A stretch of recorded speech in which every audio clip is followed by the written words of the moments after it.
शहर की सबसे ऊंची इमारत की छत पर एक आदमी खड़ा था। उसके कपड़े महंगे थे, हाथ में करोड़ों की घड़ी चमक रही थी, लेकिन उसकी आंखों में सिर्फ आंसू थे। उस आदमी ने कांपती हुई आवाज में सिर्फ एक नाम लिया, माधवी। ये नाम लेते ही उसकी आंखों के सामने बीते सालों की सारी तस्वीरें घूमने लगीं।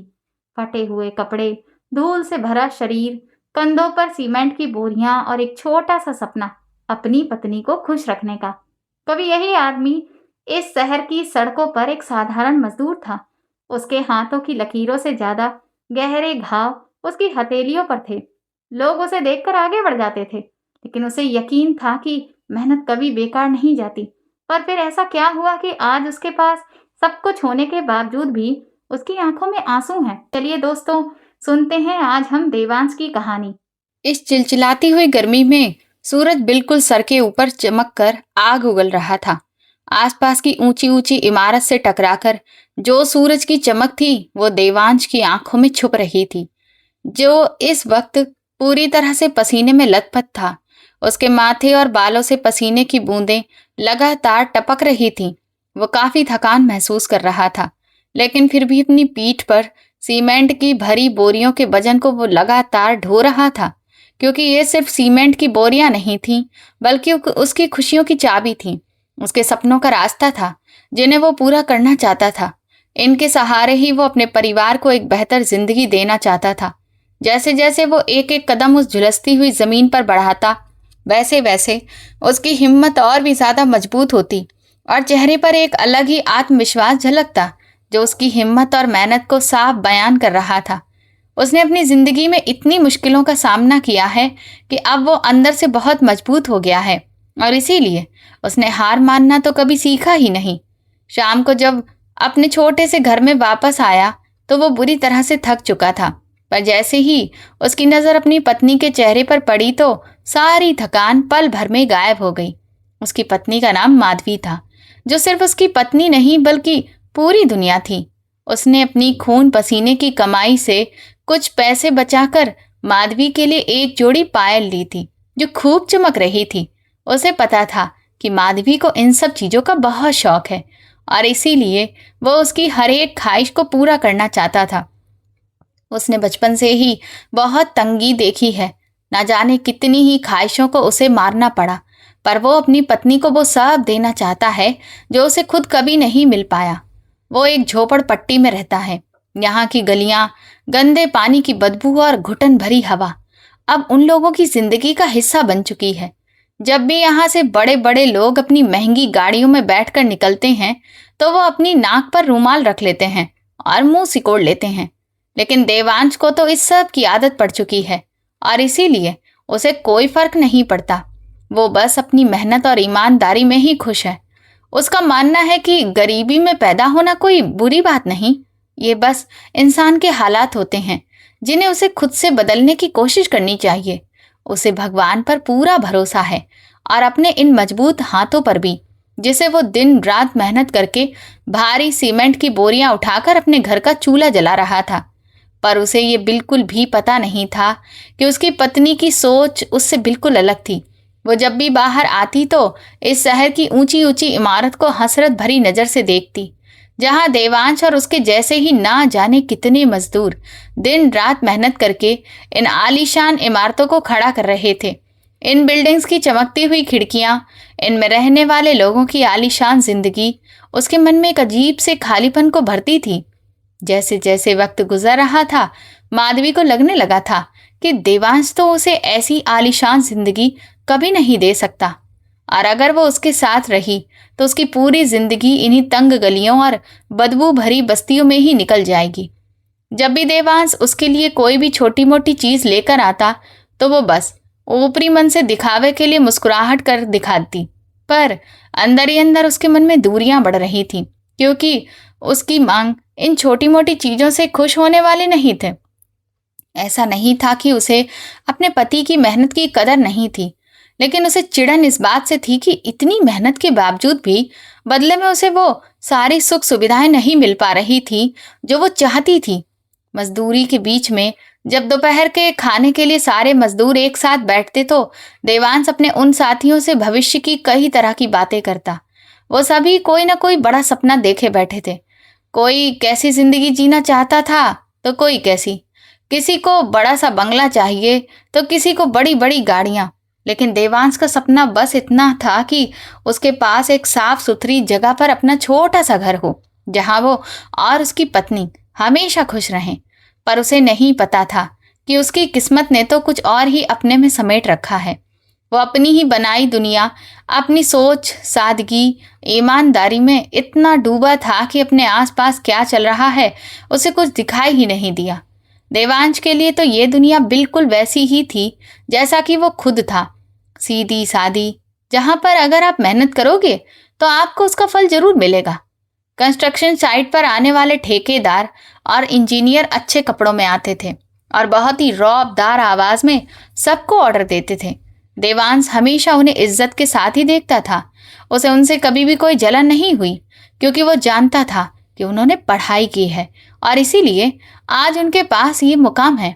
वो खुद को बस इस शहर की इमारत को खड़ा करने वाला एक छोटा सा मजदूर मानता था और उसकी यही सादगी उसकी सबसे बड़ी ताकत थी। पर सच तो ये है कि इस दुनिया में कुछ लोग ऐसे भी हैं जो दूसरों की इच्छाई का फायदा उठाने का इंतजार कर रहे होते हैं। लेकिन देवांश की समझ इस पेशे और ताकत के खेल से बहुत दूर थी। जब भी रात का खाना खाता तो घर में एक अजीब सा सन्नाटा होता, जिसे सिर्फ बर्तनों की आवाज ही तोड़ती थी। वो अपनी थाली की रूखी सूखी रोटियां भी ऐसे खाता जैसे कि 56 भोग खा रहा हो। उस वक्त माधवी चुपचाप बैठी रहती और ना जाने किन ख्यालों में खोई रहती।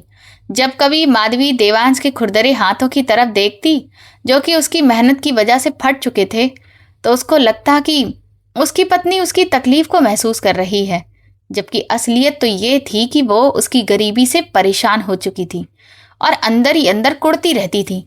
जिस कंस्ट्रक्शन साइट पर देवांश काम करता था, वहां पर त्रिलोचन नाम का ठेकेदार था, जो बहुत ही चालाक था।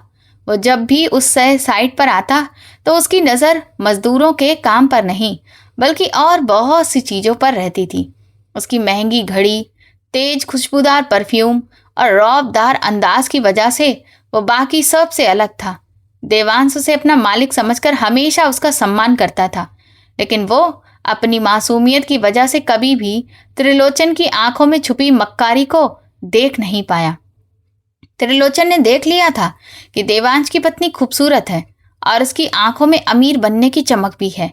इसीलिए उसने धीरे धीरे उनके रिश्ते में दरार डालने का प्लान बनाया और देवांश को इसकी भनक तक नहीं थी।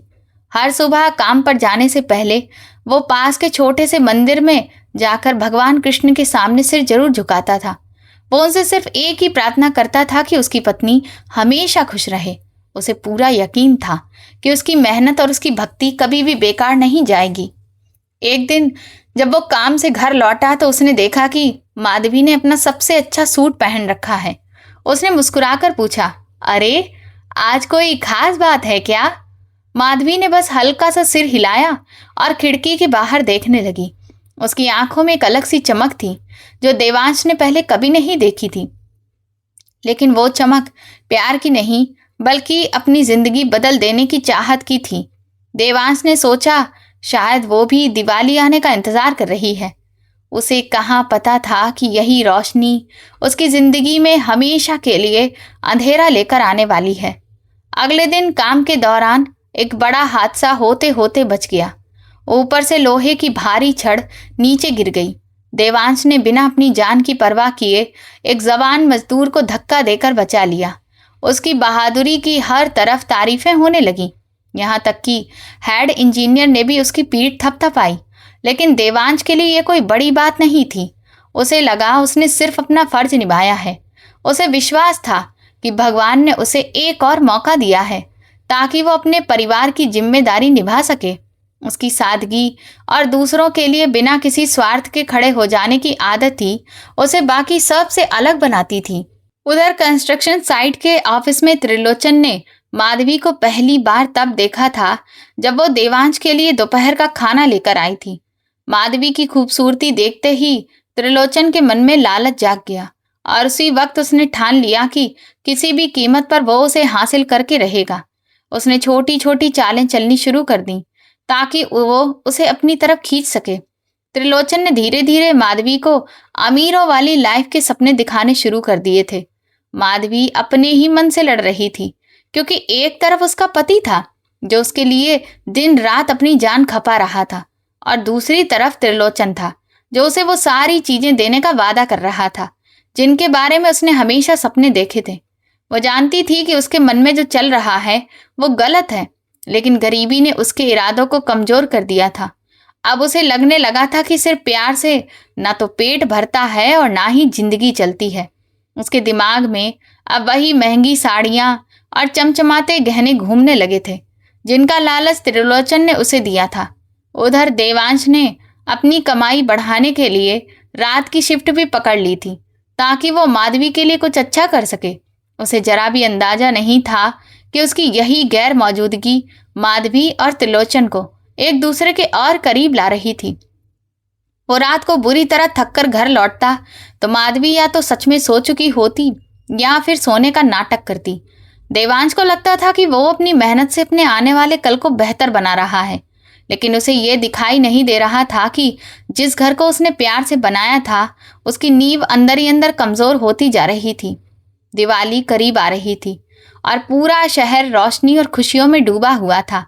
बाजार दियों और रंग बिरंगी लाइटों से चमक रहे थे और हर तरफ त्योहार का माहौल था। देवांश ने मन ही मन तय कर लिया था कि इस बार वो माधवी को एक खूबसूरत रेशमी साड़ी गिफ्ट करेगा।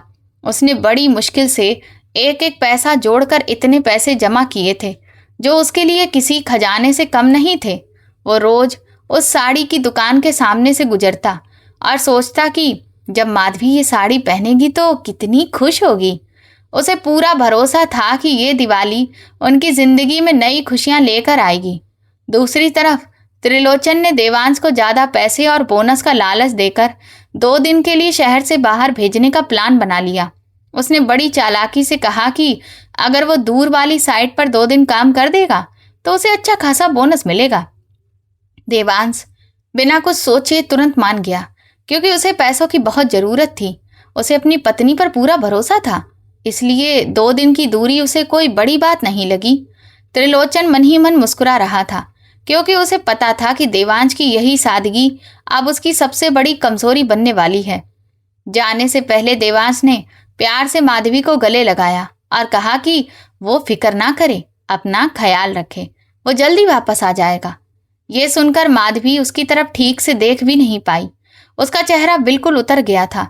देवांश को लगा कि शायद वो उसके जाने से उदास है, इसलिए उसने उसे प्यार से समझाया और कुछ पैसे देकर कहा कि अपनी जरूरत का सामान ले लेना। जैसे ही देवांश अपनी छोटी सी पोटली लेकर घर से निकला, वैसे ही माधवी की आंख से एक आंसू निकल पड़ा, लेकिन वो पछतावे का नहीं बल्कि डर का आंसू था, क्योंकि उसे पता था कि वो क्या करने जा रही है। उधर दूर वाली साइट पर काम करना देवांश के लिए बिल्कुल आसान नहीं था। वहां ना तो रहने का कोई इंतजाम था और ना ही खाने पीने का, लेकिन उसने एक बार भी शिकायत नहीं की और पूरी ईमानदारी से काम करता रहा। उसके दिमाग में बस वही रेशमी साड़ी घूम रही थी जो उसने माधवी के लिए पसंद की थी। वो हर पल माधवी को याद करता और भगवान से उसका ख्याल रखना ये ऐसी प्रार्थना करता। उसके साथ काम करने वाले मजदूर भी उसकी मेहनत देखकर हैरान रह जाते थे। उन्हें नहीं पता था कि सच्चा प्यार इंसान को कितनी ताकत दे देता है। इधर त्रिलोचन अपनी महंगी कार लेकर माधवी के घर के पास पहुंचा और उसे अपनी आलीशान दुनिया दिखाने लगा। उसने उसे ऐसी साड़ी दिखाई जिसकी कीमत देवांश शायद पूरी जिंदगी में भी नहीं कमा पाता। उस चमक दमक को देखकर माधवी पूरी तरह से बहक गई। अब उसे अपनी गरीबी और भी ज्यादा बुरी लगने लगी। त्रिलोचन बार बार उसे यही यकीन दिलाता रहा कि देवांश उसे कभी वो जिंदगी नहीं दे पाएगा जिसकी वो हकदार है। धीरे धीरे माधवी का मन पूरी तरह बदल गया और उसने वो फैसला कर लिया जिसे समाज कभी माफ नहीं करता। अब उसके अंदर बची हुई आखिरी जमीर की आवाज भी खामोश हो चुकी थी। उधर देवांश ने पूरी मेहनत और लगन से काम तय समय से पहले खत्म कर लिया, क्योंकि वो जल्दी घर लौटना चाहता था। उसने मजदूरी के पैसे लिए और सीधा उसी दुकान पर पहुंच गया जहां वो रेशमी साड़ी देखता था। जब उसने वो साड़ी खरीदी तो खुशी के मारे उसकी आंखों में आंसू आ गए। उस पल उसे ऐसा लगा जैसे वो दुनिया का सबसे अमीर इंसान है। वो सारी थकान भूलकर तेजी से अपने घर की तरफ निकल पड़ा। उस वक्त उसकी आंखों के सामने बस माधवी का खुशी से चमकता हुआ चेहरा था। लेकिन जैसे ही वो अपनी गली में पहुंचा, उसने देखा कि वहां अजीब सा सन्नाटा पसरा हुआ है, जबकि बाकी हर घर में दिवाली के दिए जल रहे थे। उसके अपने घर का दरवाजा थोड़ा खुला हुआ था और अंदर बिल्कुल अंधेरा था। अचानक उसके मन में एक अजीब सा डर बैठ गया। उसका पूरा शरीर कांपने लगा। उसने धीरे से घर के अंदर कदम रखा और माधवी को आवाज लगाई, माधवी, माधवी। लेकिन कोई जवाब नहीं मिला। घर का सारा सामान अपनी जगह पर था, लेकिन माधवी की अलमारी पूरी खाली थी। उसे कुछ समझ नहीं आया, लेकिन उसका दिल बहुत तेजी से धड़कने लगा और पूरे शरीर में पसीना छूट गया। तभी उसकी नजर स्टूल पर रखे एक छोटे से कागज पर पड़ी। उसे उठाते वक्त उसके हाथ पूरी तरह से कांप रहे थे। उसमें लिखा था कि माधवी अब कभी वापस नहीं आएगी, क्योंकि उसने अपनी मर्जी से बेहतर जिंदगी चुन ली है। ये पढ़ते ही देवांश के पैरों तले से जमीन खिसक गई। उसके हाथ से वो रेशमी साड़ी छूटकर नीचे गिर गई।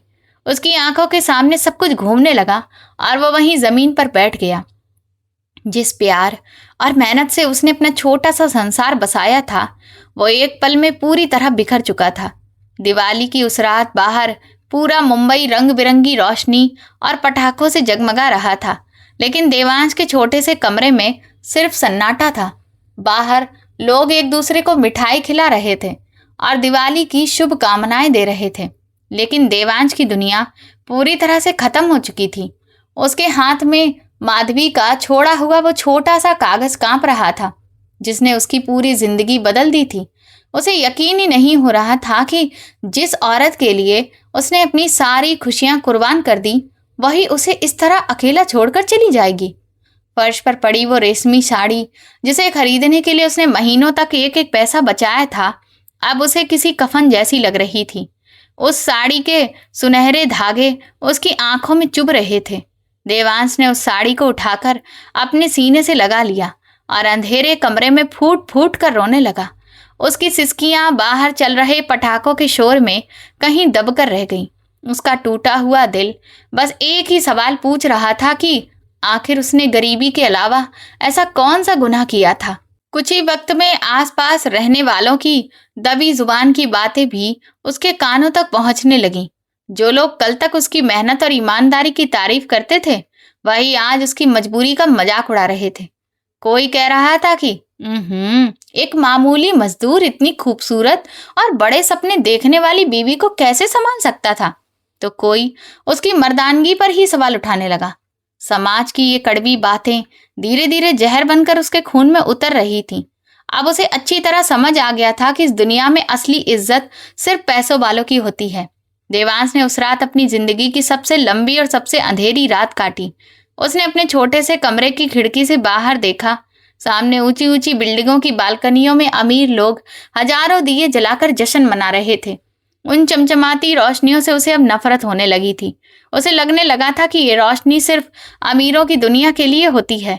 गरीबों के हिस्से में तो बस वही पुराना अंधेरा आता है जो कभी खत्म ही नहीं होता। माधवी की बेवफाई ने उसे ये कड़वा सच सिखा दिया था कि अगर जेब खाली हो तो किसी की भावनाएं, मेहनत और प्यार, किसी भी चीज की कोई कीमत नहीं होती। उसे त्रिलोचन की वो चालाक मुस्कान याद आने लगी जो वो मजदूरों को काम देते वक्त चेहरे पर रखता था। अब देवांश को सब कुछ साफ साफ समझ आ रहा था कि आखिर क्यों त्रिलोचन उसे बार बार किसी न किसी बहाने शहर से बाहर भेज देता था। असल में वो सिर्फ एक मोहरा था जिसे बड़ी चालाकी से रास्ते से हटा दिया गया था, ताकि त्रिलोचन अपनी दौलत दिखाकर माधवी को अपनी तरफ खींच सके। त्रिलोचन के पास वो सब कुछ था जो देवांश के पास कभी नहीं था। बेहिसाब पैसा, बड़ा रसूख और हर तरह की लग्जरी। देवांश को अपनी सादगी और लोगों पर आंख बंद करके भरोसा करने की आदत पर बहुत पछतावा होने लगा। अब उसे न भूख लगती न प्यास। उसके पेट में जो दर्द उठ रहा था वो खाने की कमी से नहीं, बल्कि उस टूटे हुए दिल और अंदर के दर्द से था जिसने उसे पूरी तरह से खोखला कर दिया था। उसने दीवार पर टंगी भगवान की छोटी सी तस्वीर की तरफ देखा, जिसे उसने और माधवी ने शादी के पहले दिन मिलकर लगाया था। उसने भगवान से मन ही मन पूछा, क्या यही मेरे अच्छे कर्मों का फल है? क्या ईमानदारी का अंजाम हमेशा इतना दर्दनाक और बेइज्जती से भरा ही होता है? लेकिन उसके इन सवालों को कोई जवाब नहीं था। कमरे के कोने में पड़ी माधवी की पुरानी चप्पलें और उसका टूटा हुआ शीशा उसे पुराने दिनों की याद दिला रहे थे।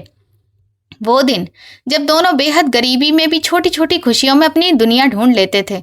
लेकिन अब वो सब किसी बुरे सपने जैसा लग रहा था।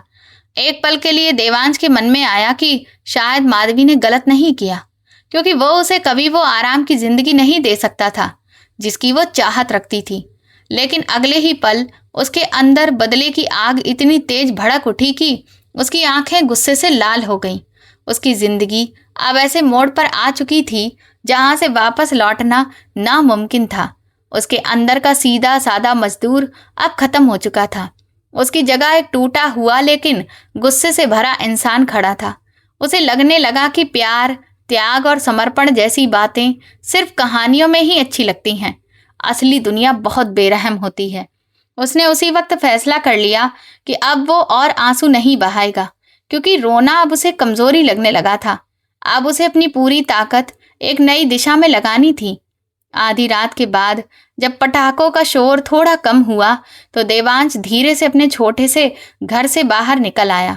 ठंडी हवा उसके चेहरे से टकरा रही थी, लेकिन उसे ना तो ठंड महसूस हो रही थी और ना ही किसी चीज का एहसास।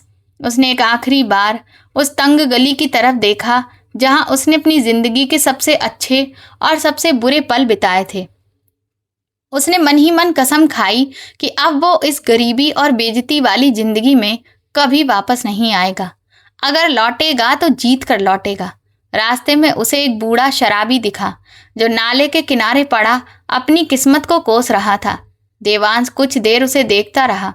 उसने सोचा कि अगर आज उसने खुद को नहीं संभाला तो कल उसका हाल भी इसी आदमी जैसा हो जाएगा। ये बड़ा शहर कमजोर लोगों को कुचल देता है और सिर्फ मजबूत लोगों को ही इज्जत से जीने देता है। उसने अपनी मुट्ठियां कसकर बंद कर लीं और तेज कदमों से रेलवे स्टेशन की तरफ चल पड़ा। उसे खुद भी नहीं पता था कि उसे कहाँ जाना है, बस यहाँ से निकलना जरूरी था। सड़कें अब लगभग खाली हो चुकी थीं, लेकिन उसके दिमाग में तूफान मचा हुआ था। उसे त्रिलोचन की वो सारी बातें याद आ रही थीं जिनसे उसने हर बार उसकी बेइज्जती की थी। अब उस बेइज्जती का बदला लेना ही उसकी जिंदगी का सबसे बड़ा मकसद बन चुका था। उसे महसूस हुआ कि माधवी का उसे छोड़कर जाना सिर्फ उसका निजी नुकसान नहीं था, बल्कि पूरी दुनिया की तरफ से उसे दी गई एक खुली चुनौती थी। और अब वो इस चुनौती को हर हाल में स्वीकार करने के लिए तैयार था, चाहे इसके लिए उसे कितनी ही बड़ी कीमत क्यों न चुकानी पड़े। स्टेशन के गंदे प्लेटफॉर्म पर बैठकर वो पहली आने वाली ट्रेन का इंतजार करने लगा। उसकी जेब में सिर्फ कुछ ही रुपए बचे थे जो साड़ी खरीदने के बाद बच गए थे, लेकिन अब उसका इरादा पहले से कहीं ज्यादा मजबूत हो चुका था। उसने काले आसमान की तरफ देखा और भगवान को याद किया। उसने खुद से कहा कि आज से उसकी नई जिंदगी शुरू हो रही है। आज वो अपने पुराने डरपोक और मजबूर रूप को हमेशा के लिए यहीं छोड़ रहा है। उसकी आंखों में अब पहले वाली मासूमियत नहीं थी, अब उनमें सिर्फ एक मजबूत इरादा दिखाई दे रहा था। जैसे ही ट्रेन की तेज आवाज सुनाई दी, उसके अंदर भी जोश बढ़ने लगा। उसने मन ही मन सोचा कि माधवी अब शायद त्रिलोचन की दौलत और ऐशो आराम में पूरी तरह से खो चुकी होगी। शायद उसे अब उसकी याद भी नहीं आती होगी। ये सोचते ही उसके सीने में ऐसी जलन उठी जिसे शब्दों में बयां करना मुश्किल था। क्या प्यार सच में इतना सस्ता होता है कि थोड़े से पैसे और महंगे कपड़ों के लिए खत्म हो जाए? जब ट्रेन धीरे धीरे स्टेशन से निकलने लगी तो उसने खिड़की से बाहर झांककर उस शहर की चमचमाती ऊंची इमारतों को पीछे छूटते हुए देखा। उसे लगा जैसे वो अपनी सबसे बड़ी हार को पीछे छोड़कर आगे बढ़ रहा है। उसे पता था कि असली लड़ाई तो अब शुरू होने वाली है और आगे का रास्ता बिल्कुल आसान नहीं होगा, लेकिन इस बार उसे अपनी मेहनत और अपनी काबिलियत पर पूरा भरोसा था। उसने पूरी जिंदगी मेहनत की थी, लेकिन उसका फायदा हमेशा दूसरे लोग उठाते रहे। अब उसे सिर्फ अपने लिए जीतना था। वो एक एक करके उन सभी लोगों के बारे में सोच रहा था जिन्होंने कभी उसका साथ दिया और जिन्होंने उसे धोखा दिया। उसे समझ आ गया कि इंसान वक्त और हालात के हिसाब से कितनी जल्दी रंग बदलता है। इसीलिए उसने खुद से वादा किया कि अब वो कभी भी किसी पर आंख बंद करके भरोसा नहीं करेगा। उसे अपनी सबसे बड़ी लड़ाई अकेले ही लड़नी है। वो अपने पुराने रिश्तों से खुद को आजाद कर देगा। अब उसका सबसे बड़ा साथी सिर्फ उसका आत्मविश्वास था। अगले कुछ घंटों में ट्रेन उसे एक ऐसी अनजान मंजिल की तरफ ले जा रही थी जो शायद उसकी नई जिंदगी का दरवाजा खोलने वाली थी। उसने अपनी जेब में रखे उन थोड़े से सिक्कों को कई बार हाथ से छूकर देखा। वही उसकी आखिरी बची हुई पूंजी थी। उसने मन ही मन सोचा कि इन्हीं मामूली से सिक्कों से एक दिन वो अपना इतना बड़ा साम्राज्य खड़ा करेगा कि लोग देखते रह जाएंगे। उस वक्त देवांश की जो हालत थी, उसे देखकर उसकी ऐसी बातें शायद उस इंसान को पागलपन लगती, लेकिन देवांश के लिए यही उसकी नई सच्चाई थी। उसके दिल में बदले की जो आग जल रही थी, उसने भूख और थकान दोनों को खत्म कर दिया था। सुबह की पहली सुनहरी किरण जैसे ही खिड़की से अंदर आई, उसने देवांश के चेहरे को रोशन कर दिया। उसके चेहरे पर अब एक अलग ही चमक थी जो उसके अंदर की ताकत को दिखा रही थी। उसने अपनी आंखें बंद की और गहरी सांस लेकर खुद को संभाला। उसने अपनी पुरानी कमजोरी और बेबसी को हमेशा के लिए पीछे छोड़ दिया था। अब वो पूरी ताकत के साथ इस बेरहम दुनिया का सामना करने के लिए तैयार था। उसे पूरा भरोसा था कि कर्म का हिसाब एक दिन जरूर होता है। ट्रेन के शोर के बीच उसने एक बार फिर अपनी पत्नी की मीठी आवाज सुनने की कोशिश की, लेकिन उसे सिर्फ सन्नाटा ही सुनाई दिया। माधवी की यादें अब उसके लिए सिर्फ एक कड़वा सबक बनकर रह गई थी। उसने खुद से पक्का वादा किया कि वो इतना कामयाब बनेगा कि एक दिन माधवी को अपनी सबसे बड़ी गलती का एहसास होगा। उसे त्रिलोचन का वो घमंड भी मिट्टी में मिलाना था जिसने उसके छोटे से खुशहाल घर को बर्बाद कर दिया था। ये लड़ाई सिर्फ पैसों की नहीं थी। सफर के दौरान पास बैठे एक बुजुर्ग आदमी ने उससे धीरे से पूछा कि बेटा, इतनी सुबह कहाँ जा रहे हो? देवांश ने बस इतना कहा कि अपने सोए हुए नसीब को जगाने जा रहा हूं। उस बुजुर्ग ने उसकी आंखों में छिपा दर्द देखा और फिर कुछ नहीं कहा। वो समझ गया था कि ये लड़का किसी आम सफर पर नहीं निकला है। देवांश को महसूस हुआ कि दुनिया में अभी भी कुछ ऐसे लोग हैं जो बिना कुछ कहे सब समझ जाते हैं। उसे लग रहा था कि अब वो सच में आजाद है, क्योंकि उसके पास खोने के लिए कुछ भी नहीं बचा था। जब इंसान के पास खोने के लिए कुछ नहीं होता, तब वो सबसे बड़ा जोखिम उठाने के लिए भी तैयार हो जाता है।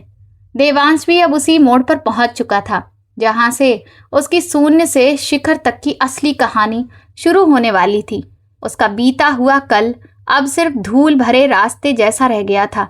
आखिर में उसे महसूस हुआ कि जिंदगी का दुख इंसान को या तो पूरी तरह से तोड़ देता है या फिर उसे पत्थर से भी ज्यादा मजबूत बना देता है।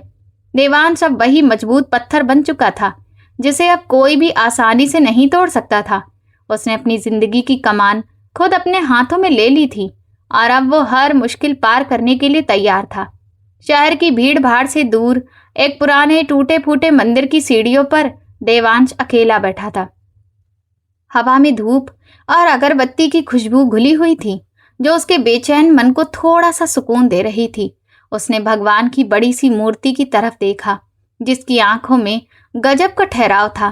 फिर उसने अपने उन हाथों को देखा जिन पर सालों की मेहनत के गहरे निशान पड़े हुए थे। उसी पल उसने फैसला कर लिया कि अब वो अपनी किस्मत को कभी नहीं कोसेगा। जिन हाथों से उसने दूसरों के महल बनाए थे, अब उन्हीं हाथों से अपनी किस्मत लिखेगा। मंदिर की घंटियों की आवाज उसे किसी युद्ध के शंखनाद जैसी लग रही थी। उसे महसूस हुआ कि उसकी गरीबी उसकी सबसे बड़ी कमजोरी नहीं बल्कि उसकी सबसे बड़ी ताकत बन सकती है।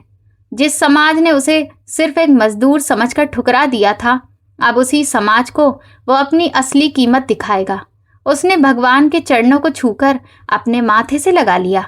अब उसकी नई जिंदगी सच में शुरू हो चुकी थी। उसने अपने बैग से अपनी पुरानी फटी हुई कमीज निकाली और दूर फेंक दी, क्योंकि वो उसकी पुरानी पहचान का हिस्सा थी। अब उसके पास खोने के लिए कुछ भी नहीं था और पाने के लिए पूरी दुनिया सामने खड़ी थी। उसने मंदिर के पुजारी से आशीर्वाद लिया और इस बार भारी कदमों से नहीं बल्कि पूरे आत्मविश्वास के साथ वो बाहर निकल गया। उसकी आंखों में अब वो शांति भी थी और एक जबरदस्त आग भी। शहर के दूसरे कोने में एक नई बिल्डिंग का काम चल रहा था, जहां हर तरफ शोर और अफरा तफरी मची हुई थी। देवांश वहां पहुंचा और चुपचाप पूरा काम देखने लगा। उसने देखा कि मजदूर बिना किसी सही प्लान के पत्थर ढो रहे थे और ठेकेदार उन पर लगातार चिल्ला रहा था। देवांश ने एक नज़र में सब समझ लिया कि दिक्कत कहाँ है और इसे कैसे ठीक किया जा सकता है। सालों के अनुभव ने उसे वो नज़र दी थी जो किसी किताब से नहीं मिलती। उसने आगे बढ़कर खुद को साबित करने का एक छोटा सा मौका ढूंढना शुरू किया। उसने देखा कि नींव भरने का काम गलत तरीके से हो रहा था, जिससे पूरी बिल्डिंग का बैलेंस बिगड़ सकता था। उसने अपनी झिझक छोड़ दी और सीधे हेड इंजीनियर के पास जाकर सही तरीका समझाने लगा। पहले तो हेड इंजीनियर ने उसे डांट कर भगा देना चाहा, लेकिन जब देवांश ने पूरी टेक्निकल डिटेल के साथ अपनी बात समझाई तो फिर वो खुद भी चुप हो गया। देवांश ने खुद से कुदाल उठाई और मिट्टी को सही एंगल से काटना शुरू कर दिया। उसकी स्पीड और काम करने का तरीका देखकर बाकी के मजदूर भी हैरान रह गए और चुपचाप उसे देखने लगे। तभी एक बुजुर्ग सज्जन, जिनका नाम वीरेंद्र प्रताप था, अपनी सफेद कार से उतरे और दूर खड़े होकर देवांश का काम देखने लगे। वो उस कंस्ट्रक्शन कंपनी के मालिक थे और अपनी ईमानदारी और सादगी के लिए जाने जाते थे। उन्होंने देखा कि ये साधारण सा दिखने वाला लड़का सिर्फ मेहनत ही नहीं कर रहा, बल्कि उसके हर काम में कमाल की सटीकता और हुनर था। वीरेंद्र प्रताप को हमेशा ऐसे ही लोग चाहिए होते थे जो काम को सिर्फ मजदूरी नहीं बल्कि अपनी पूजा समझते हों। उन्होंने अपने असिस्टेंट से देवांश के बारे में पता लगाने को कहा।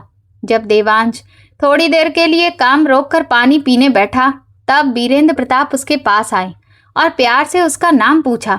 देवांश ने बड़े ही सम्मान से अपना परिचय दिया, लेकिन उसकी आंखों में ऐसा आत्मसम्मान था जो किसी मजबूर इंसान में नहीं बल्कि एक मजबूत इंसान में होता है। वीरेंद्र प्रताप ने उससे पूछा कि उसने इतना सब कहाँ से सीखा। देवांश ने बहुत शांति से जवाब दिया कि अनुभव ही मेरा सबसे बड़ा गुरु है। उसकी बातों में जो सच्चाई और गहराई थी, उसने उस बुजुर्ग बिजनेसमैन के दिल को छू लिया। उन्हें उसी पल महसूस हो गया कि इस लड़के में कुछ बहुत ही अलग और खास बात है। मिस्टर वीरेंद्र प्रताप ने उसे अपने ऑफिस आने के लिए बुलाया और कहा कि वो उसे अपनी टीम में एक बड़ी जिम्मेदारी देना चाहते हैं।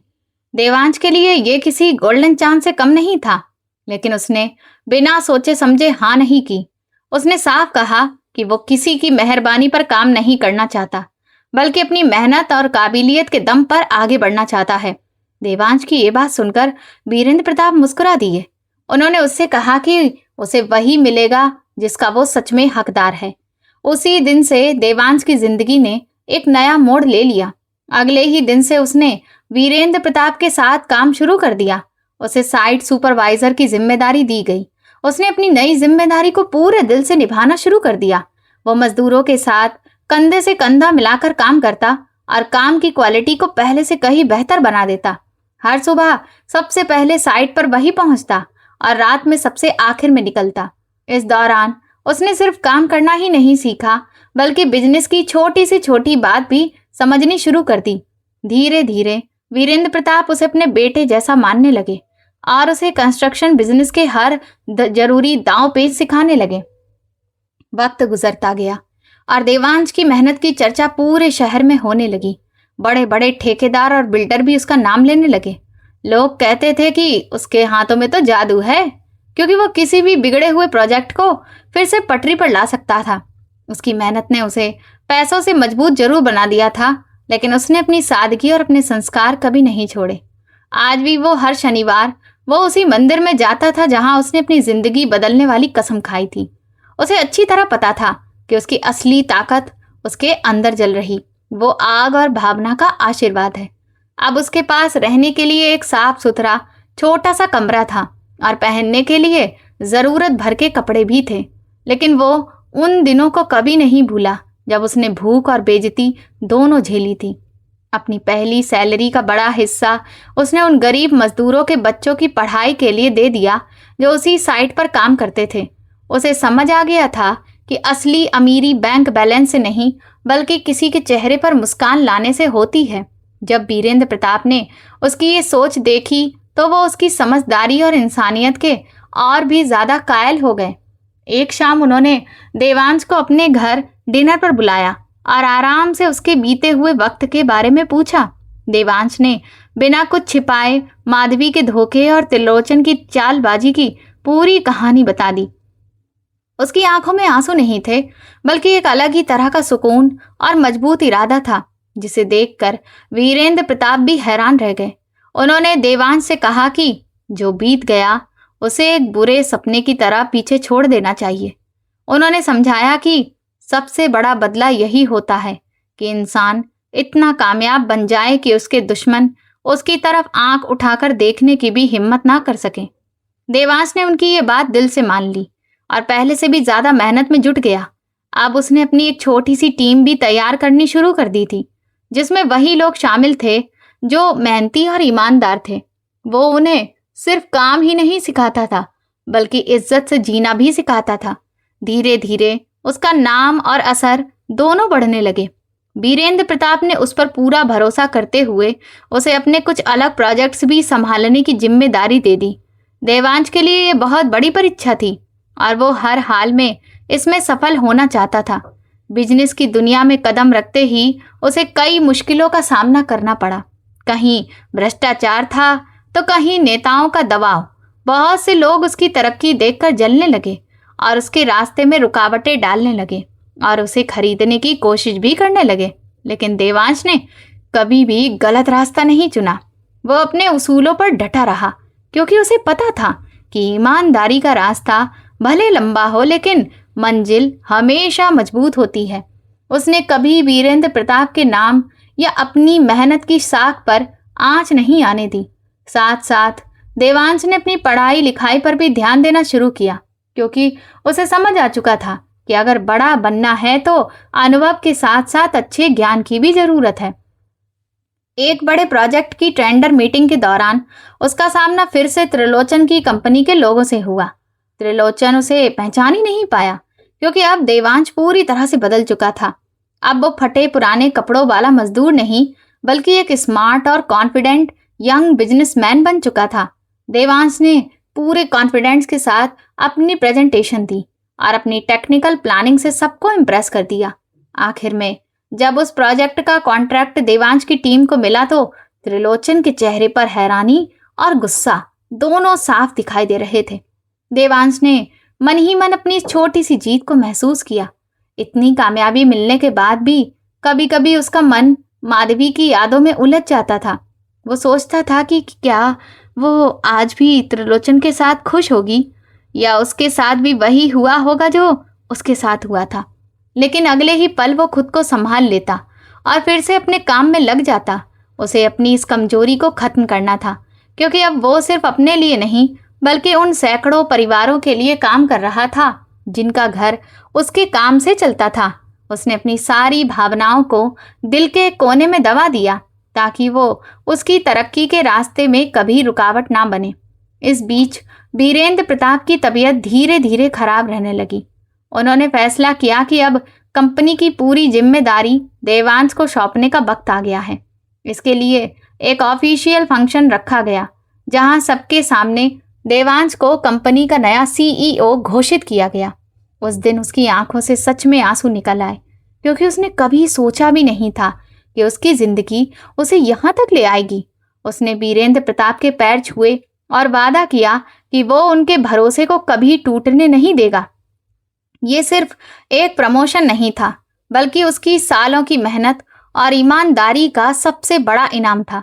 कंपनी की कमान संभालते ही देवांश ने कई बड़े बदलाव किए।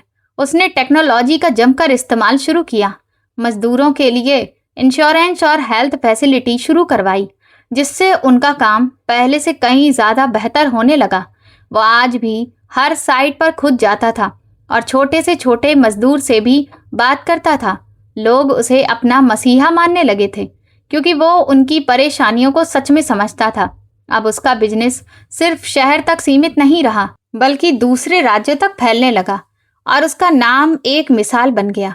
देवांश को अब समझ में आ चुका था कि उसकी सफलता सिर्फ उसकी मेहनत की वजह से नहीं आई है, बल्कि उन दुखों की वजह से भी आई जिन्होंने उसे टूटने नहीं दिया।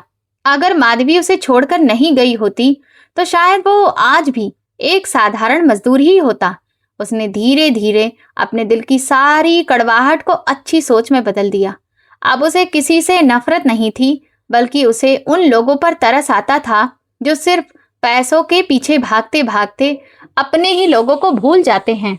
उसकी लाइफ अब एक ऐसी इंस्पिरेशनल स्टोरी बन चुकी थी जिसे लोग बड़ी दिलचस्पी से सुनते थे। उसने अपना बिजनेस इतना बढ़ा लिया था कि अब उसका एक बड़ा सा ऑफिस था, जहां से वो अपने सारे प्रोजेक्ट संभालता था। हर शाम वो ऑफिस की खिड़की से डूबते सूरज को देखता और अपने पुराने दिन याद करता। उसे आज भी अच्छी तरह से याद था कि कैसे उसने एक रात भूखे पेट सड़क किनारे गुजारी थी। वही दिन उसे हमेशा जमीन से जुड़ा रखते थे और कभी घमंड नहीं आने देते थे। अब उसके लिए इस पैसा सिर्फ पैसा नहीं था, बल्कि एक ऐसा जरिया था जिससे वो लोगों की मदद कर सके और अपने सपने पूरे कर सके। इसी बीच उसे पता चला कि त्रिलोचन की कंपनी कानूनी परेशानियों में फंस गई है और उसकी आर्थिक हालत भी लगातार खराब होती जा रही है। ये खबर सुनकर देवांश के मन में ना खुशी आई और ना बदला लेने का कोई एहसास।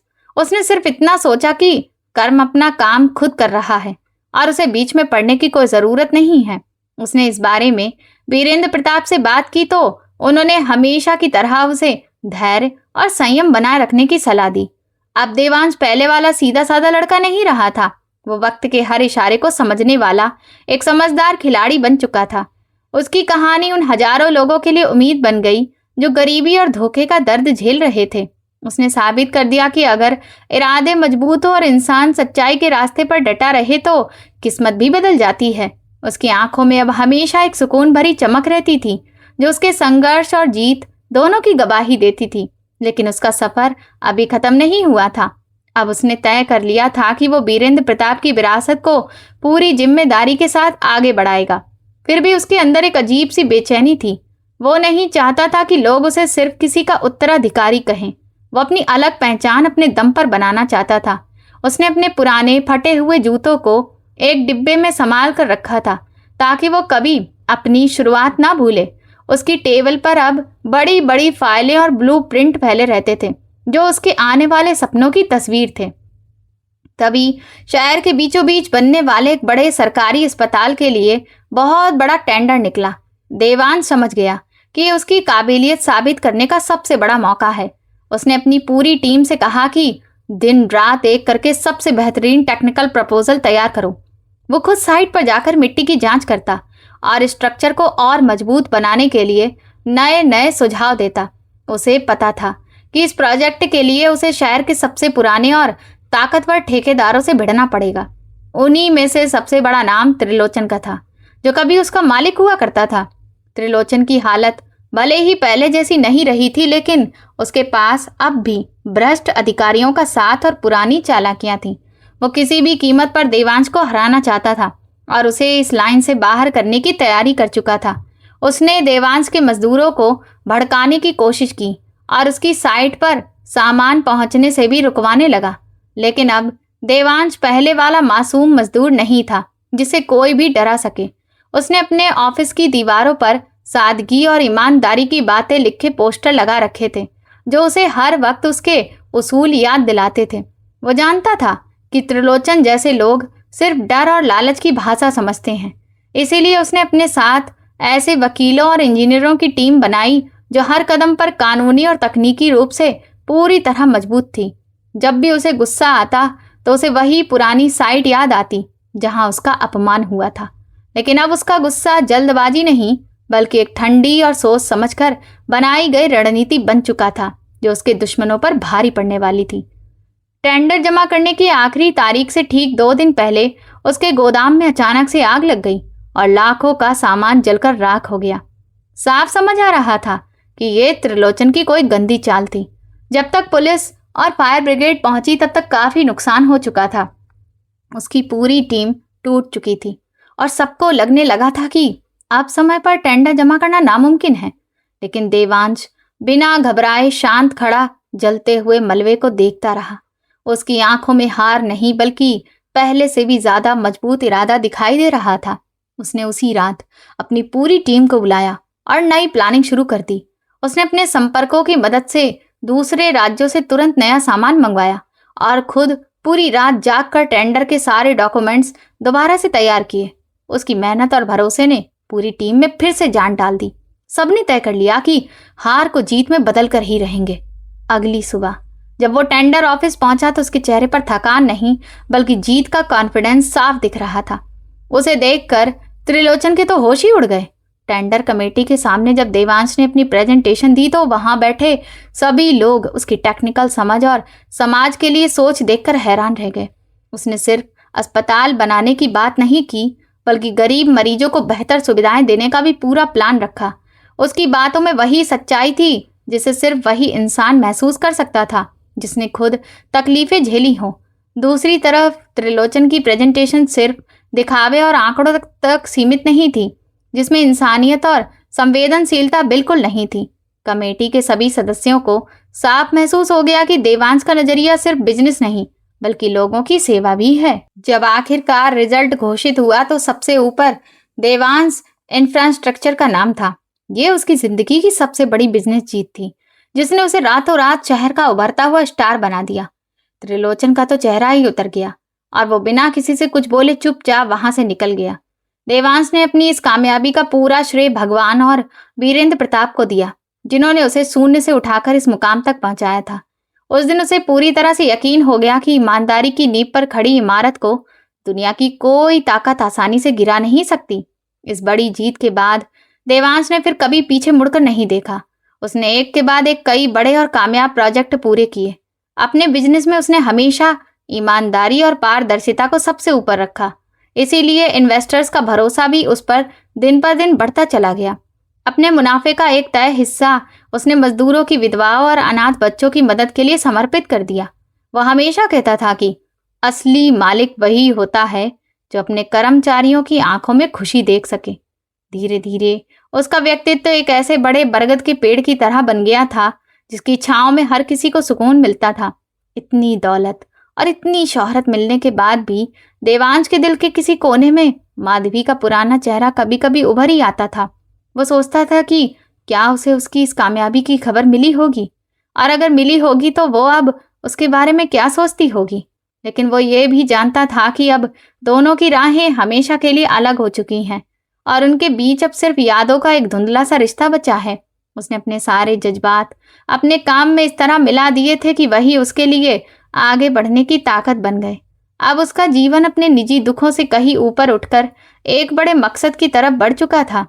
देवांश का मानना था कि बिल्डिंग बनाना सिर्फ ईंट और सीमेंट जोड़ने का काम नहीं होता, बल्कि लोगों के सपनों को सच करने की एक कला होती है। उसने अपने ऑफिस में ऐसा माहौल बनाया था जहां छोटे से छोटे और बड़े से बड़े हर कर्मचारी की राय की बराबर इज्जत की जाती थी। उसने नई टेक्नोलॉजी और मॉडर्न मशीनों के साथ साथ पुराने भारतीय कारीगरों को भी अपने प्रोजेक्ट्स का हिस्सा बनाया, जिसकी वजह से उसकी बनाई हुई इमारतों की एक अलग ही पहचान बन गई। अब उसकी सफलता सिर्फ मुंबई तक सीमित नहीं रह गई थी, बल्कि पूरे देश में लोग उसके काम की तारीफ करने लगे थे। बड़े बड़े नेता और मशहूर लोग अब उससे मिलने के लिए खुद समय मांगते थे। लेकिन इतना सब कुछ मिलने के बाद भी वो पहले जैसा ही सादा इंसान बना रहा। उसने कभी अपनी जड़ों को नहीं छोड़ा और अक्सर अपनी पुरानी बस्ती में जाकर लोगों की मदद करता था। वहां के लोग उसे अपना गर्व मानते थे और बच्चों को उसकी कहानी सुनाकर उन्हें मेहनत करने की सीख देते थे। देवांश ने यह साबित कर दिया था कि किसी इंसान की पहचान उसके जन्म से नहीं बल्कि उसके काम और उसके चरित्र से होती है। जैसे जैसे उसका बिजनेस बढ़ता गया वैसे वैसे जिम्मेदारियां भी बढ़ती चली गईं, लेकिन उसने कभी अपनी थकान को अपने चेहरे पर नहीं आने दिया। उसे पता था कि हजारों परिवारों का भविष्य उसके फैसलों पर टिका हुआ है, इसीलिए वो हर कदम बहुत सोच समझकर उठाता था। उसने अपने कारोबार में कभी भी भ्रष्टाचार को जगह नहीं दी, चाहे उसके लिए उसे कितना भी आर्थिक नुकसान क्यों ना उठाना पड़े। यही ईमानदारी उसे बाकी कारोबारियों से अलग और भरोसेमंद बनाती थी। उसके लिए इज्जत और भरोसा पैसे से कई ज्यादा कीमती थे। एक दिन अकेले बैठे हुए देवांश ने अपनी डायरी में लिखा कि कामयाबी का असली मजा तभी आता है जब उसे दूसरों के साथ बांटा जाए। उसे महसूस हुआ कि माधवी का उसे छोड़कर जाना उसके लिए किसी वरदान से कम नहीं था, क्योंकि उसी दर्द ने उसे अपनी असली ताकत पहचानना सिखाया। उस दुख ने उसे तोड़ा नहीं, बल्कि पहले से कई ज्यादा मजबूत बना दिया, जैसे कि कोई मूर्तिकार पत्थर को तराशकर खूबसूरत मूर्ति बना देता है। अब वो पूरी तरह शांत और संतुलित इंसान बन चुका था। उसे ना तो अपनी जीत पर घमंड था और ना ही पुरानी हार का कोई डर। दूसरी तरफ त्रिलोचन की कंपनी अब दिवालिया होने की कगार पर पहुंच चुकी थी और उसके लेनदार लगातार उस पर दबाव बना रहे थे। देवांश को यह सब पता था, लेकिन उसने कभी उसकी मजबूरी का फायदा उठाने की कोशिश नहीं की। उसने अपनी टीम को साफ कह दिया था कि त्रिलोचन के प्रोजेक्ट्स तभी लिए जाएंगे जब वे बिजनेस के हिसाब से सही होंगे, बदला लेने की भावना से नहीं। देवांश की इसी सोच ने बिजनेस की दुनिया में उसकी इज्जत और भी बढ़ा दी। उसने साबित कर दिया कि असली ताकत किसी को हराने में नहीं, बल्कि माफ करके अपनी गरिमा बनाए रखने में होती है। अब देवांश न्यू प्रोजेक्ट का एक अहम हिस्सा बन चुका था, जहां वो आधुनिक और किफायती घर बना रहा था। उसका सपना था कि हर मेहनत करने वाले मजदूर के पास अपना एक पक्का घर हो, जहां वो अपने परिवार के साथ सुकून से रह सके। उसने अपने हर प्रोजेक्ट में पर्यावरण का भी पूरा ध्यान रखा, जिसकी वजह से लोग उसे एक जिम्मेदार और दूर की सोच रखने वाला बिजनेसमैन के रूप में पहचानने लगे। उसकी सफलता की कहानी अब अखबारों की हेडलाइन बनने लगी थी और ये देखकर उसकी पुरानी बस्ती के लोगों की खुशी का तो ठिकाना ही नहीं रहता था। इतनी भागदौड़ के बीच भी देवांश ने अपने आध्यात्मिक जीवन को कभी नजरअंदाज नहीं किया। वो रोज ध्यान करता था और धार्मिक ग्रंथ पढ़ता था, ताकि उसका मन हमेशा शांत और एकाग्र रहे। उसे समझ आ गया था कि बाहर की कामयाबी तब तक अधूरी है जब तक इंसान अंदर से शांत ना हो। उसके गुरु वीरेंद्र प्रताप हमेशा उसे यही समझाते थे कि बिना फल की चिंता किए अपना कर्म करते रहना चाहिए, जिंदगी का असली रास्ता है। देवांश ने इस बात को अपने जीवन और अपने बिजनेस दोनों में पूरी तरह अपना लिया था। अब उसकी कंपनी इंटरनेशनल लेवल पर अपने बिजनेस को बढ़ाने की तैयारी कर रही थी और इसके लिए वो लगातार विदेशी एक्सपर्ट्स के साथ मीटिंग कर रहा था। वो चाहता था कि टेक्नोलॉजी के साथ साथ भारतीय संस्कृति और हमारी वास्तुकला की खूबसूरती भी पूरी दुनिया तक पहुंचे। उसका आत्मविश्वास और उसकी दूर की सोच उसे धीरे धीरे एक ग्लोबल लीडर बना रही थी। एक साधारण मजदूर से लेकर एक दूरदर्शी बिजनेसमैन बनने तक का देवांश का सफर अब एक ऐसी प्रेरणादायक कहानी बन चुका था जिसे लोग सालों तक याद रखने वाले थे। इतनी बड़ी बड़ी कामयाबियां हासिल करने के बाद भी कभी कभी रात की खामोशी में उसे एक खालीपन जरूर महसूस होता था, जो सिर्फ एक जीवन साथी की कमी की वजह से था। उसने कई बार सोचा कि क्या उसे दोबारा शादी करके नई जिंदगी शुरू करनी चाहिए, लेकिन उसका दिल अभी भी किसी और को अपनाने के लिए तैयार नहीं था। माधवी के दिए हुए घाव अब भर चुके थे, मगर उसके निशान आज भी उसके दिल में बाकी थे। उसने अपनी तन्हाई को ही अपनी सबसे बड़ी ताकत बना लिया और अपना पूरा समय उन लोगों की मदद में लगाने लगा जिन्हें सच में उसकी जरूरत थी। समय के साथ देवांश समझ चुका था कि जिंदगी कभी रुकती नहीं, हर अंत अपने साथ एक नई शुरुआत लेकर आता है। उसने अपने बीते कल को पीछे छोड़ दिया था और अब उसकी नजर सिर्फ आने वाले कल पर थी। आज उसके पास वो सब कुछ था जिसकी चाह हर इंसान करता है, लेकिन उसका दिल पहले जैसा ही सीधा, साफ और मदद करने वाला था। उसे महसूस होने लगा था कि किस्मत उसे किसी और बड़े मकसद की तरफ ले जा रही है और कर्म का चक्र अभी अपनी सबसे बड़ी चाल चलने वाला है। एक दिन उसने अपनी खिड़की से दूर आसमान की तरफ देखा, गहरी सांस ली और मन ही मन कहा, अब मैं हर हालात का सामना करने के लिए पूरी तरह तैयार हूं। उसका साम्राज्य सिर्फ ईंट, पत्थर और सीमेंट से नहीं, बल्कि उसके पसीने, आंसुओं और कभी हार न मानने वाले हौसले से खड़ा हुआ था। ये सिर्फ एक कंपनी की नहीं, बल्कि उस इंसान की कहानी थी जिसने हर मुश्किल को हराकर अपनी अलग पहचान बनाई। अब देवांश कंस्ट्रक्शन का मुख्य ऑफिस शहर की सबसे ऊंची इमारतों में से एक की सबसे ऊपर वाली मंजिल पर था। कांच की दीवारों से पूरा शहर दिखाई देता था, वही शहर जहां कभी वो 2 वक्त की रोटी के लिए संघर्ष करता था। वो अक्सर अपनी कुर्सी पर बैठकर नीचे दौड़ती गाड़ियों और काम करते मजदूरों को देखता रहता। उसके मन में जरा भी घमंड नहीं था। वो अच्छी तरह जानता था कि दौलत और शोहरत हमेशा साथ नहीं रहती। उसका दिल आज भी अपनी पुरानी झोपड़ी और संघर्ष के दिनों को नहीं भूला था। वक्त इतनी तेजी से बदला कि अब देवांश सिर्फ एक नाम नहीं, बल्कि कामयाबी की मिसाल बन चुका था। लग्जरी गाड़ियां, आलीशान बंगला, नौकर चाकर और समाज में बड़ी इज्जत, सब कुछ उसके पास था। लेकिन इस चमक दमक के पीछे एक गहरा अकेलापन भी था, जिसे वो कभी किसी के सामने जाहिर नहीं होने देता था। उसने अपनी सारी भावनाओं को अपने दिल में ही कैद कर लिया था। देवांश कंस्ट्रक्शन अब पूरे देश में भरोसे का दूसरा नाम बन चुका था। उसने अपने बिजनेस में नई टेक्नोलॉजी और ईमानदारी का ऐसा मेल किया कि लोग उसकी मिसाल देने लगे। वो कभी भी बिल्डिंग के सामान की क्वालिटी से समझौता नहीं करता था, चाहे उसे नुकसान ही क्यों ना उठाना पड़े। वो हमेशा कहता था कि मजबूत इमारत सिर्फ सीमेंट और सरिये से नहीं, बल्कि भरोसे की मजबूत नींव पर खड़ी होती है। इतनी बड़ी कंपनी का मालिक बनने के बाद भी उसकी सुबह रोज 4 बजे होती थी। वो योग और मेडिटेशन करता, सादा खाना खाता और मौका मिलते ही अपने मजदूरों के बीच जाकर उनकी परेशानियां सुनता। उसके कर्मचारी उसे मालिक नहीं, परिवार का सदस्य मानते थे, क्योंकि वो उनके दुख को अपना दुख समझता था। उसकी आंखों में आज भी वही सादगी और अपनापन साफ दिखाई देता था। अपने माता पिता की याद में उसने एक बड़ा ट्रस्ट बनाया जो गरीब बच्चों की पढ़ाई और इलाज का पूरा खर्च उठाता था। उसने कई ऐसे स्कूल खुलवाए जहां मजदूरों के बच्चे मुफ्त में पढ़ सकें। वो नहीं चाहता था कि गरीबी किसी बच्चे के सपनों के बीच दीवार बन जाए। समाज सेवा में खुद को इतना व्यस्त कर लिया कि तन्हाई का एहसास भी कम होने लगा। अब उसकी हर कामयाबी हजारों लोगों के लिए प्रेरणा बन चुकी थी। फिर भी रात को वो अक्सर अपनी बालकनी में अकेला बैठकर उसी चांद को देखता था जो कभी उसकी टूटी झोपड़ी की छत से दिखाई देता था। माधवी की याद जरूर आती थी, लेकिन अब उन यादों में ना गुस्सा था और ना शिकायत। उसने बहुत पहले ही उसे माफ कर दिया था। वो मान चुका था कि शायद उसी दर्द ने उसे इतना मजबूत बनाया और वही उसकी सबसे बड़ी ताकत बन गया। एक दिन उसे खबर मिली कि त्रिलोचन, जिसने कभी उसकी दुनिया उजाड़ दी थी, अब खुद पूरी तरह से बर्बाद हो चुका है। उसकी कंपनी पर भ्रष्टाचार के आरोप लग चुके थे और उसे अपनी सारी संपत्ति बेचनी पड़ रही थी।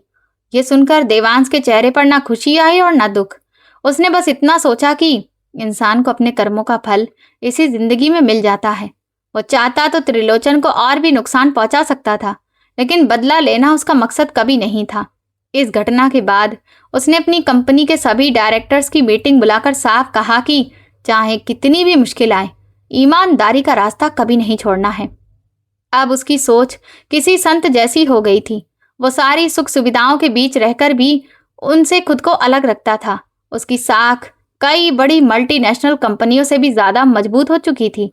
उसके आलीशान बंगले में किसी चीज की कमी नहीं थी, लेकिन वहां भी उसे अपनेपन की कमी महसूस होती थी। वीरेंद्र प्रताप को वो अपने पिता का दर्जा देता था और उनके जाने के बाद उसकी जिंदगी का अकेलापन और बढ़ गया था। वो अक्सर अनाथालयों में जाकर बच्चों के साथ समय बिताता, उनके साथ खेलता और उन्हें खिलौने बांटता। उन मासूम मुस्कानों में उसे वो खुशी मिलती थी जो करोड़ों की बिजनेस डील भी नहीं दे सकती थी। उसका दिल पहले से भी ज्यादा नरम हो चुका था। बिजनेस की दुनिया में लोग उसे लौह पुरुष कहते थे, क्योंकि वो कितनी भी कठिन परिस्थिति क्यों ना हो, कभी घबराता नहीं था। उसने कई डूबते हुए प्रोजेक्ट्स को संभाल कर उन्हें बड़ी कामयाबी दिलाई। फैसले लेने की उसकी क्षमता और दूर की सोच की हर कोई तारीफ करता था। नए बिजनेसमैन उसे अपना रोल मॉडल मानते थे, लेकिन देवांश आज भी खुद को वही साधारण मजदूर समझता था जिसने कभी धूल मिट्टी में खड़े होकर बड़े सपने देखने की हिम्मत की थी। एक शाम जब देवांश अपनी गाड़ी से गुजर रहा था तो उसकी नज़र एक कंस्ट्रक्शन साइट पर काम कर रहे मजदूरों पर पड़ी। उसने तुरंत कार रुकवाई और उनके पास पहुंच गया। उन्हें पसीने में लथपथ देखकर उसे अपने संघर्ष के दिन याद आ गए। बातचीत में जब उसे पता चला कि ठेकेदार उन्हें पूरी मजदूरी नहीं दे रहा, तो उसने उसी समय साइट के मालिक से बात करके मजदूरों को उनका पूरा हक दिलवाया। उसकी यही इंसानियत और दूसरों का दर्द समझने की आदत उसे सबका चहेता बना चुकी थी। अब उसका बिजनेस सिर्फ कंस्ट्रक्शन तक सीमित नहीं था। उसने सोलर एनर्जी और पर्यावरण से जुड़े कई बड़े प्रोजेक्ट्स में निवेश किया था। वो चाहता था कि आने वाली पीढ़ियों को एक साफ और बेहतर दुनिया मिले। उसकी हर बिल्डिंग ऐसी टेक्नोलॉजी से बनती थी जिससे बिजली और पानी दोनों की बचत हो। वह हमेशा कहता था कि तरक्की का मतलब प्रकृति को नुकसान पहुंचाना नहीं होना चाहिए। उसकी इसी सोच की तारीफ देश ही नहीं विदेशों में भी होने लगी और उसे कई बड़े सम्मान मिले।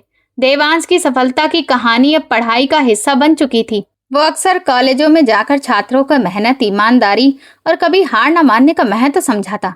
वो कहता था, हार जाना बुरा नहीं, हार मान लेना सबसे बड़ी हार होती है। उसके अनुभव और सादगी से छात्र बहुत प्रभावित होते थे और वो सच में युवाओं के लिए एक मिसाल बन चुका था। इतनी व्यस्त जिंदगी के बावजूद उसका दिल अक्सर अपने पुराने शहर और उस बस्ती की तरफ खिंच जाता जहां उसने संघर्ष के दिन बिताए थे। उसे अपने पुराने दोस्तों की भी याद आती थी। उसने उन्हें ढूंढने की पूरी कोशिश की और जिनका पता चला उन्हें अपनी कंपनी में सम्मानजनक नौकरी दी। वो नहीं चाहता था कि कामयाबी उसे अपने लोगों से दूर कर दे। आज उसके पास कर्मचारियों और शुभचिंतकों का बड़ा परिवार था, लेकिन डाइनिंग टेबल पर रखी एक खाली कुर्सी उसे हर दिन माधवी की कमी का एहसास करा देती थी। अब उसका मकसद सिर्फ पैसा कमाना नहीं बल्कि ऐसी विरासत छोड़ना था जिस पर पूरा देश गर्व कर सके। उसने रिसर्च एंड डेवलपमेंट में करोड़ों रुपए निवेश किए, युवा इंजीनियरों को आगे बढ़ने का मौका दिया और उनकी प्रतिभा को पहचान दिलाने के लिए मंच तैयार किया। उसकी दूरदर्शिता और देश के लिए कुछ करने का जज्बा उसे सबसे अलग पहचान दिला चुका था। इतनी ऊंचाई पर पहुंचने के बाद भी उसके अंदर जरा भी घमंड नहीं था। वह आज भी अपने छोटे छोटे काम खुद करता, क्योंकि उसे लगता था कि यही आदतें इंसान को जमीन से जोड़े रखती हैं। जिंदगी के इतने उतार चढ़ाव देखने के बाद अब कोई भी हालात उसे डगमगा नहीं सकते थे। उसकी यही स्थिर सोच उसकी सबसे बड़ी ताकत थी। वो बिल्कुल गहरे समंदर की तरह था जो ऊपर से शांत लेकिन भीतर से बेहद मजबूत था। एक रात तेज बारिश हो रही थी। देवांश खिड़की के पास खड़ा बारिश को देख रहा था। हर बूंद उसे उन दिनों की याद दिला रही थी जब उसकी झोपड़ी की छत टपकती थी और वो पूरी रात बर्तन बदल बदल कर पानी रोकता रहता था। उसने मुस्कुराते हुए आंखों के कोने पोंछे, भगवान का शुक्रिया अदा किया और मन ही मन महसूस किया कि उसने अपने हर दुख को ताकत में बदल दिया है। अब उसे किसी भौतिक सुख की चाह नहीं थी। उसने अपनी जिंदगी दूसरों की भलाई के नाम कर दी थी। बिजनेस की दुनिया में लोग उसे रहस्यमयी इंसान मानते थे क्योंकि वो कम बोलता था और उसके काम की ही उसकी पहचान थी। उसने कभी अपनी कंपनी के प्रचार पर फालतू पैसा नहीं खर्च किया। वो चुपचाप सफलता हासिल करता और फिर अगले लक्ष्य की तरफ बढ़ जाता। अपने हौसले और ईमानदारी से उसने साबित कर दिया था कि अगर एक साधारण मजदूर ठान ले तो वो अपनी ही नहीं दूसरों की किस्मत भी बदल सकता है। उसका साम्राज्य अब इतना मजबूत हो चुका था कि उसे हिलाना आसान नहीं था। इसी बीच उसे एक जरूरी मीटिंग के लिए विदेश जाना था, लेकिन उसके मन में अजीब सी हलचल थी। उसे महसूस हो रहा था कि जिंदगी का एक नया और शायद आखिरी पड़ाव शुरू होने वाला है। उसने अपनी वसीयत तैयार करवाई और अपनी ज्यादातर संपत्ति लोगों की भलाई के लिए अलग कर दी। वो अपने अतीत को पूरी तरह समेटकर अब उस परम सत्य की तरफ बढ़ना चाहता था जिसे उसने संघर्ष के दिनों में महसूस किया था। उसकी जिंदगी अब अपने सबसे गौरवशाली मुकाम की ओर बढ़ रही थी। उधर त्रिलोचन का घमंड पूरी तरह से टूट चुका था। भ्रष्टाचार, शराब और जुए की लत ने उसकी जिंदगी बर्बाद कर दी थी। उसकी शानो शौकत खत्म हो चुकी थी और बची हुई सारी संपत्ति भी कर्ज चुकाने में चली गई। वो अपनी हर नाकामी का दोष माधवी पर डालता, छोटी छोटी बात पर उसे मारता पीटता और मनहूस कहकर अपमानित करता था। दोनों अब एक छोटे से बदबूदार कमरे में रहने को मजबूर थे।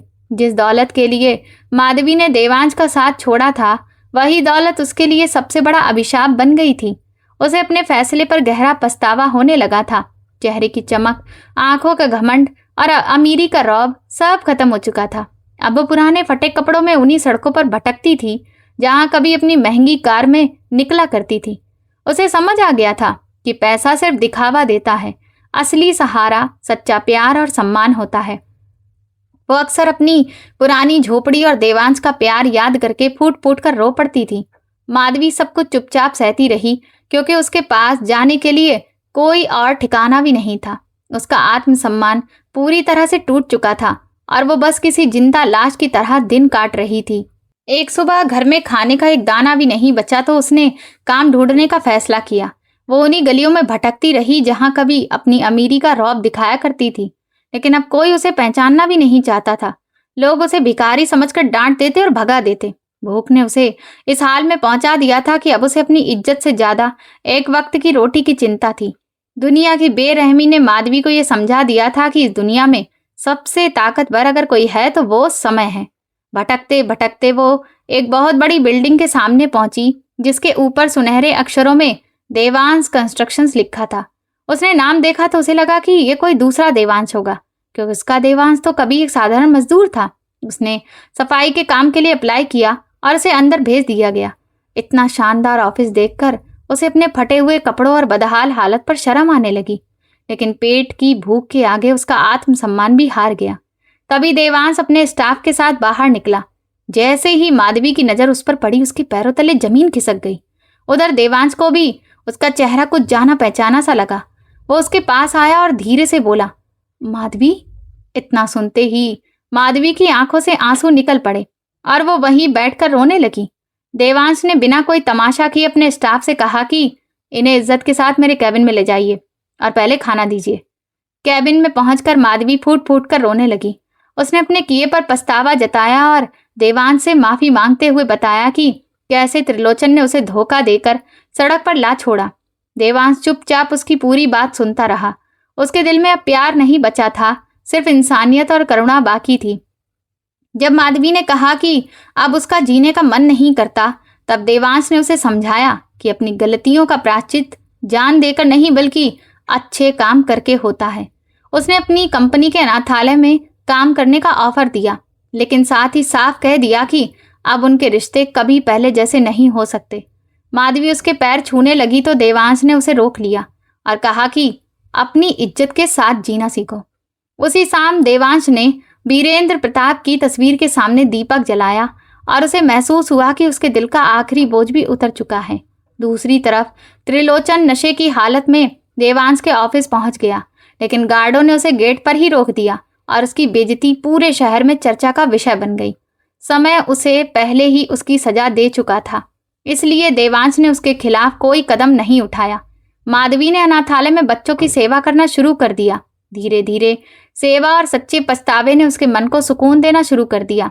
वो रोज मंदिर जाकर देवांश की खुशियों की दुआ मांगती, जबकि देवांश दूर से ही उसके काम की खबर लेता रहता, लेकिन फिर कभी उससे मिलने नहीं गया। दूसरी तरफ देवांश का बिजनेस लगातार नई ऊंचाइयों पर पहुंचता गया और वो अपनी कमाई का बड़ा हिस्सा समाज की भलाई में लगाने लगा। एक बड़े दान समारोह में उसने सैकड़ों गरीब परिवारों को घर दिए। भीड़ में खड़ी माधवी उसे देख रही थी और उसके मन में बस एक ही बात चल रही थी कि देवांश कभी बदला ही नहीं था, बदली तो सिर्फ दुनिया की नजर थी। उसकी आंखों में सुकून था, क्योंकि अब वो समझ चुकी थी कि लालच इंसान से सब कुछ छीन लेता है, जबकि ईमानदारी और मेहनत उसे जिंदगी की सबसे बड़ी ऊंचाइयों तक पहुंचा सकती है। अगले दिन सुबह सूरज की पहली किरण के साथ देवांश अपनी खिड़की के सामने खड़ा हल्की सी मुस्कान के साथ आसमान की तरफ देख रहा था। उसे पूरा यकीन था कि उसने अपने अतीत का हर बोझ पीछे छोड़ दिया है और अब उसकी जिंदगी में सिर्फ सुकून, सेवा और एक नई शुरुआत बाकी है। बरसों पहले देवांश एक साधारण मजदूर था जिसके पास सिर्फ सपने और मेहनत थे। आज उसके पास सब कुछ था, लेकिन वो समझ चुका था कि असली सुकून त्याग और अच्छे कर्मों में है। उसने उम्मीद धाम बनाने का फैसला किया, जो बेघर बुजुर्गों और अनाथ बच्चों के लिए एक आश्रय था। वो खुद साइट पर जाकर हर काम और सामान की क्वालिटी देखता था। उसे अपने पुराने दिन याद आते जब वो दूसरों के लिए पत्थर तोड़ता था और आज इंसानियत के लिए एक मंदिर जैसा काम कर रहा था। माधवी के लिए उसके मन में अब कोई गुस्सा नहीं था। उसे पता चला कि वो अनाथालय में बच्चों की सेवा करके अपनी गलतियों का प्रायश्चित कर रही है। देवांश ने उसे दिल से माफ कर दिया, लेकिन दोबारा मिलने की कोशिश नहीं की, क्योंकि कुछ वक्त कुछ जख्म और अकेलेपन से ही भरते हैं। एक दिन उसे अस्पताल से त्रिलोचन का खत मिला, जिसमें उसने अपनी गलतियों की माफी मांगी और बताया कि वो कैंसर की आखिरी स्टेज में है। देवांश तुरंत उसे मिलने पहुंच गया। अस्पताल में त्रिलोचन ने रोते हुए अपनी गलती स्वीकार की तो देवांश ने उसका हाथ पकड़कर कहा कि सब कर्मों का खेल है और अब उसे शांति से जाना चाहिए। कुछ दिनों बाद त्रिलोचन की मौत हो गई। उसका कोई अपना नहीं था, इसलिए देवांश ने इंसानियत का फर्ज निभाते हुए उसका अंतिम संस्कार किया। जलती चिता को देखकर उसे फिर एहसास हुआ कि इंसान खाली हाथ आता है और खाली हाथ ही चला जाता है, साथ सिर्फ उसके कर्म जाते हैं। जब माधवी को यह सब पता चला तो वो पूरी तरह से टूट गई। उसे समझ आ गया कि जिस इंसान को उसने सबसे ज्यादा दुख दिया वही सबसे बड़ा इंसान निकला। उसके मन में अब सिर्फ देवांश के लिए सम्मान और अपने किए का पछतावा था। इसके बाद देवांश ने 100 गरीब लड़कियों की शादी अपनी बेटियों की तरह कराई और उन्हें जरूरत का सारा सामान देकर सम्मान से विदा किया। उस दिन उसे लगा कि भगवान ने उसे सैकड़ों बेटियों का पिता बनने का सौभाग्य दे दिया है। वक्त बीतता गया, देवांश बूढ़ा हो गया और उसने अपनी कंपनी की जिम्मेदारी एक ईमानदार युवा को सौंपने का फैसला किया। अपनी ज्यादातर संपत्ति उसने ट्रस्ट के नाम कर दी ताकि उसके समाज सेवा के काम कभी बंद ना हो, और खुद पहाड़ों की तलहटी में शांत जीवन बिताने का निश्चय किया। विदाई समारोह में उसने बस इतना कहा कि जिंदगी में सफलता का कोई शॉर्टकट नहीं होता, मंजिल सिर्फ सच और मेहनत से मिलती है। उसने अपनी पहली ईंट भी सबको दिखाई जिसे उसने आज तक संभाल कर रखा था। पूरा हॉल भावुक हो गया। उधर माधवी भी अब बूढ़ी हो चुकी थी। वो हर सुबह मंदिर जाकर देवांश की खुशहाली की दुआ करती। अब वो समझ चुकी थी कि सच्चा प्यार किसी को पाने में नहीं बल्कि उसकी खुशी चाहने में होता है। उसका पछतावा पूरा हो चुका था और उसे यकीन था कि अगले जन्म में शायद उसे देवांश की सेवा करने का मौका मिल सके। देवांश अब हरिद्वार की एक छोटी सी कुटिया में रहने लगा था। हर सुबह गंगा में स्नान करता, ध्यान लगाता और वहीं उसे वो सुकून मिला जो करोड़ों की दौलत भी नहीं दे पाई थी। अब पक्षियों की चहचहाहट और गंगा की बहती धारा ही उसकी दुनिया थी। उसने अपनी पुरानी पहचान छोड़ दी थी और एक साधारण सन्यासी बनकर मोक्ष के रास्ते पर चल पड़ा था। उसने गरीबी का अपमान, पत्नी माधवी का धोखा और अपार सफलता का बोझ सब देखा, लेकिन हर अनुभव को भगवान की इच्छा मानकर स्वीकार किया। अब उसके मन में ना किसी चीज का मोह था और ना ही मौत का डर। एक शाम सूरज पहाड़ों के पीछे डूब रहा था और वो गंगा किनारे बैठा अपनी पूरी जिंदगी को याद कर रहा था। उसे अपना संघर्ष, माधवी की विदाई और वीरेंद्र प्रताप का मुस्कुराता चेहरा सब याद आया। उसके होठों पर हल्की सी मुस्कान थी और मन में सिर्फ नमः शिवाय की गूंज थी। उसे महसूस हुआ कि अब उसका सफर पूरा हो चुका है। उसका शरीर थक चुका था, लेकिन आत्मा पहले से कई ज्यादा शांत और उज्जवल थी। उसने इस दुनिया से जो पाया था सब यहीं छोड़ दिया। उसने साबित कर दिया कि गरीबी इंसान का रास्ता नहीं रोक सकती और धोखा भी इंसान को टूटने के बजाय परमात्मा के करीब ले जा सकता है। आज लोग देवांश को श्रद्धा और प्रेरणा के साथ याद करते हैं। वो एक साधारण मजदूर से महान महात्मा बनने तक का सफर तय कर चुका था। उसने अपनी पत्नी को खो दिया, लेकिन पूरी दुनिया का सम्मान और प्यार पा लिया। उसने अपने दुश्मनों को भी माफ कर दिया और खुद को हर बंधन से आजाद कर लिया। उसकी बनाई इमारतें चाहे एक दिन मिट जाएं, लेकिन उसके दिए हुए संस्कार और आदर्श हमेशा जिंदा रहेंगे। रात गहराने लगी, गंगा की लहरों पर तारों की परछाइयां चमकने लगीं। देवांश ने आखिरी बार गहरी सांस ली। उसके मन में कोई अधूरी इच्छा नहीं बची थी। उसने सब कुछ पा लिया था और सब कुछ दुनिया को लौटा दिया था। उसकी आत्मा हमेशा के लिए उस अनंत प्रकाश में विलीन हो गई। देवांश की कहानी हमें यही सिखाएगी कि इंसान अपने भाग्य का निर्माता खुद होता है।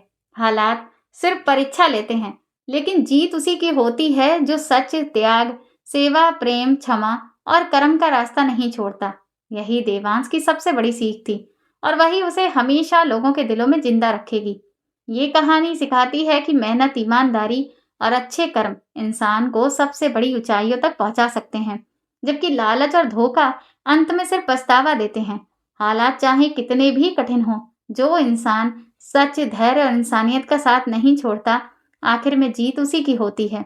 तो दोस्तों, आप लोग किस शहर से हमारी ये कहानी सुन रहे हैं और आपको ये कहानी पसंद आई हो तो प्लीज़ कमेंट करके ज़रूर बताएं। इस वीडियो को लाइक करें, शेयर करें और हाइप दें।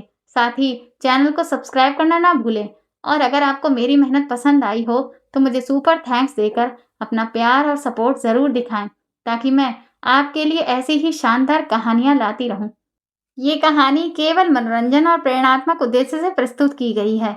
इस कहानी के सभी पात्र, नाम, स्थान और घटनाएं पूरी तरह से काल्पनिक है। इनका किसी भी वास्तविक व्यक्ति, परिवार या घटना से कोई संबंध नहीं है। यदि किसी प्रकार की समानता दिखाई देती है तो उसे केवल एक संयोग माना जाए। इस कहानी का उद्देश्य किसी भी व्यक्ति, समाज, धर्म या संस्था की भावनाओं को ठेस पहुंचाना नहीं है। धन्यवाद।